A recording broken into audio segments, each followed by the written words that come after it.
السلام علیکم ورحمۃ اللہ وبرکاتہ۔ محترم حضرات، آپ پڑھ رہے ہیں اردو زبان کی پہلی کتاب سبق نمبر 5، اور اس سبق کے اندر آپ نون موقوف پڑھیں گے۔ یہ موقوف کیا ہوتا ہے؟ ایک ساکن ہے اور ایک موقوف ہے۔ ساکن اور موقوف، آج جو آپ ہجے کریں گے تو اس ہجے کے اندر موقوف اور ساکن دونوں حروف کو بتایا جائے گا، پڑھایا جائے گا۔ تو کچھ دھیان کے ساتھ سبق کے ہجے کو سیکھیں، اور اس کے بعد پھر رواں یعنی بغیر ہجے کے پھر سبق پڑھایا جائے گا، اور پھر جو کچھ آپ پڑھیں اس کو اپنی کاپی میں لکھیں، کیونکہ اردو لکھنا سیکھنے کے لیے کوئی الگ سے کوئی فن نہیں ہوتا، بلکہ آپ جو کچھ بھی اردو میں سبق پڑھتے ہیں اور اس سبق کو پھر اپنے کاپی میں نقل کرنا اور بار بار نقل کرنا اور ہر سبق کو نقل کرنا، یہی طریقہ ہے جس سے آپ اردو لکھنا سیکھ سکتے ہیں۔ تو پڑھنا ہے اور اس کو پھر اپنی کاپی پہ لکھنا ہے۔ تو اس سبق کا ہجے کیسے کریں گے؟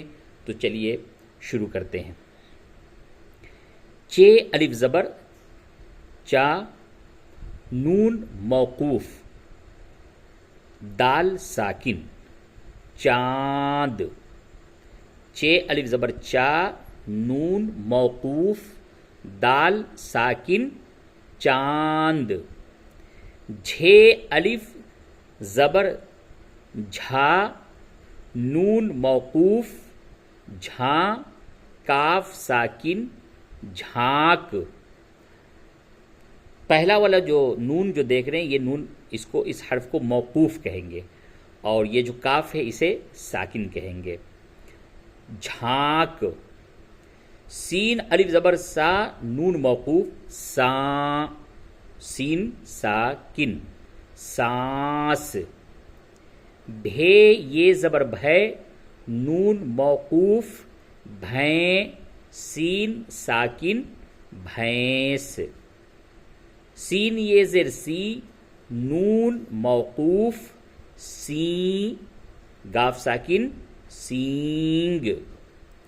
پے یہ زر پی، نون موقوف، پین، ٹھے ساکن، پینٹھ۔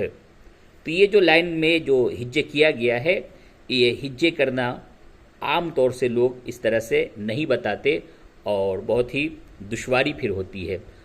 تو پہلا والا جو حروف ہے اس کو موقوف کہیں گے، اور یہ جو دوسرا والا ہے اسے ساکن کہیں گے، اور یہ جوڑ کے ساتھ ہے، چ الف زبر چا۔ ٹھیک ہے؟ چاند، جھانک، سانس، بھینس، سینگ، پیٹھ۔ تو اس طرح سے تو پڑھنا آسان ہے، آدمی اس طرح سے پڑھا دیتا ہے، سمجھا دیتا ہے، لیکن جو اس کو جب ہجے کرنے کی باری آتی ہے تو یہاں پہ آدمی یہ ہو جاتا ہے کہ بھائی ہجے کیسے کیا جائے اس کا۔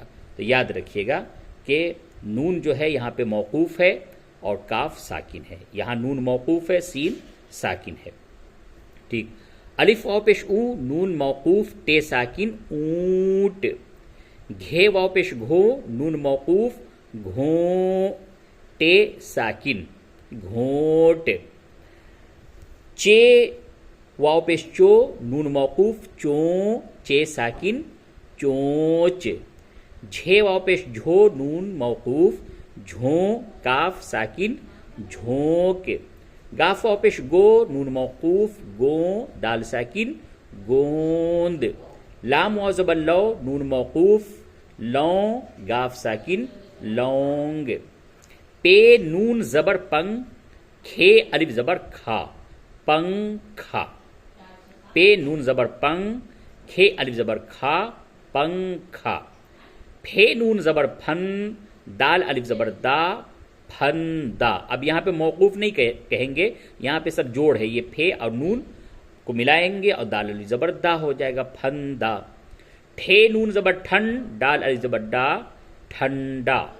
پھے نون پیش پھن، سین یہ زیر سی، پھنسی۔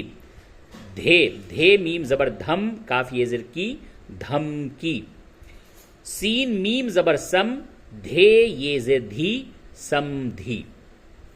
اب ان دو لائن کو رواں پڑھیں. اونٹ، گھونٹ، چونچ، جھونک، گوند، لونگ، پنکھا، پھندا، ٹھنڈا، پھنسی، دھمکی، سمدھی. پھر سے ان تین لائن کو آپ روانگی کے ساتھ پڑھیں. چاند، جھانک، سانس، بھینس، سینگ، پیٹھ، اونٹ، گھونٹ، چونچ، جھونک، گوند، لونگ، پنکھا، پھندا، ٹھنڈا، پھنسی، دھمکی، سمدھی. ابھی آپ نے اس سبق کے 3 لائن کو آپ نے پڑھا ہے. اب آگے 5 لائن جو آپ کو اس پہ دکھ رہا ہے سامنے، اس 5 لائن کو ہجے کر کے اور اس کے بعد پھر روانگی کے ساتھ اس کو پڑھا جاتا ہے. غور سے سماعت فرمائیں. کھے الف زبر کھا، نون موقوف، کھاں ڈال ساکن، کھانڈ. سین واو زبر سو، نون موقوف، سوں، ٹھے ساکن، سونٹھ. سین واو زبر سو، نون موقوف، سوں، فے ساکن، سونف. ہے لام زبر حل، دال یہ زیر دی، ہلدی. رے واو پیش رو، حمزہ یہ زیر ای، رو ای. یہ اوپر جو آپ دیکھ رہے ہیں یہ حمزہ بنا ہوا ہے، حمزہ، حمزہ یہ زیر ای، رو ای. سین واو پیش سو، حمزہ یہ زیر ای، سو ای.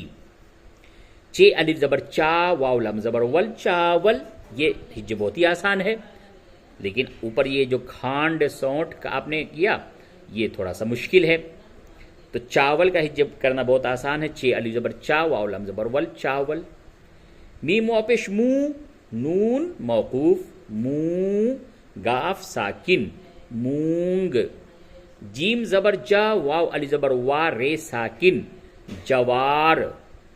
کاف واو پیش کو، لہے واو پیش لہو، کو لہو.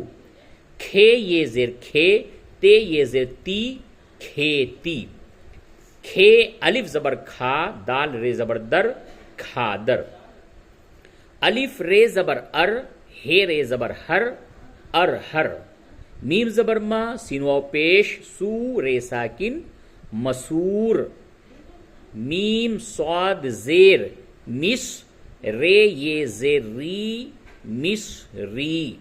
لام الف زبر لا، ٹھے یہ زیر ٹھی، لاٹھی. میم واو پیش مو، سین لام زبر سل، موسل. جیم الف زبر جا، میم نون پیش من، جامن. اب اس 3 لائن کو آپ روانگی کے ساتھ پڑھیے.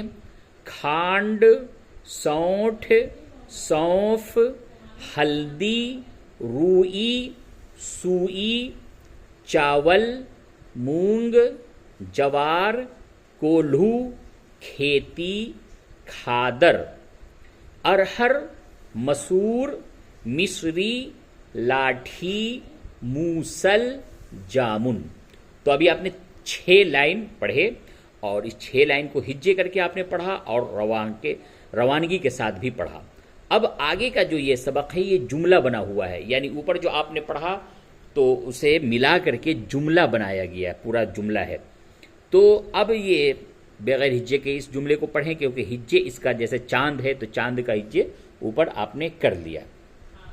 اب اس کو پڑھیں. پورا چاند، پورا چاند. ٹھنڈی سانس، بھوری بھینس، ٹیڑھا سینگ، تھکا اونٹ، سفید کھانڈ، زرد ہلدی، لمبی لاٹھی. پھر سے پڑھیں اسے. پورا چاند، ٹھنڈی سانس، بھوری بھینس، ٹیڑھا سینگ، تھکا اونٹ، سفید کھانڈ، زرد ہلدی، لمبی لاٹھی، اونٹ کی گردن، شربت کا گھونٹ، روئی کی منڈی، طوطے کی چونچ، رسی کا پھندا، ارہر کی دال۔ طوطے کی چونچ لال ہوتی ہے، رسی کا پھندا میں نے کھولا۔ پھر سے اس جگہ سے ایک بار اس سبق کو پڑھ لیے۔ پورا چاند، ٹھنڈی سانس، بھوری بھینس، ٹیڑھا سینگ، تھکا اونٹ، سفید کھانڈ، زرد ہلدی، لمبی لاٹھی، اونٹ کی گردن، شربت کا گھونٹ، روئی کی منڈی، طوطے کی چونچ، رسی کا پھندا، ارہر کی دال۔ طوطے کی چونچ لال ہوتی ہے، رسی کا پھندا میں نے کھولا۔ تو آج آپ نے سبق پڑھا اردو زبان کی پہلی کتاب سبق نمبر 5۔ اب اس سبق کو یاد کریں ہجے اور روانگی کے ساتھ اور اسے اپنی کاپی میں لکھیں۔ انشاءاللہ پھر آنے والے سبق نمبر 5 کو پڑھایا جائے گا۔ جب تک کے لیے اجازت دیجیے۔ والسلام علیکم ورحمۃ اللہ وبرکاتہ۔